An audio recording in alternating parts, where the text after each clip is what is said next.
Alors, parler d'Ousmane Sow, c'est pas simple parce que je peux pas dire que je suis celui qui le connaît le plus.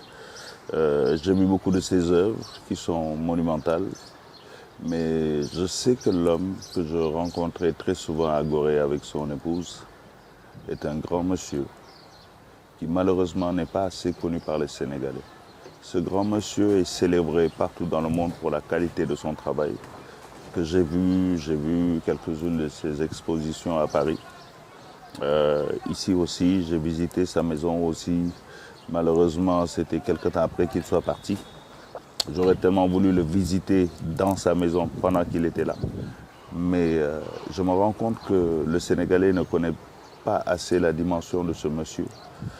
Et comme d'habitude, on va célébrer nos morts après leur départ.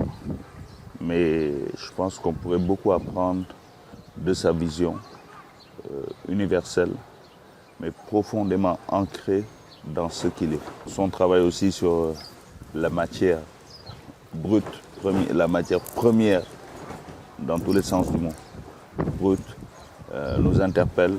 Son ambition, la grandeur de son ambition, quand tu vois ce qu'il sculpte, c'est pas ce qu'il travaille, c'est toujours grandiose.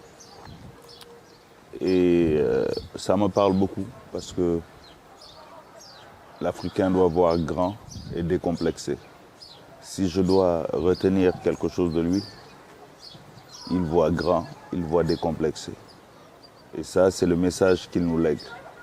Voyez grand, voyez décomplexé. Alors, vous qui êtes comme moi, qui ne connaissez pas assez l'œuvre d'Ousmane Sow, à partir du 24 avril 2026, venez voir le vernissage de cette exposition sur l'œuvre d'Ousmane Sow au Musée des civilisations noires. Et pendant 3 ans, nous aurons l'occasion de rentrer dans la vie de ce créateur qui nous donne à nous tous des véritables lettres de noblesse.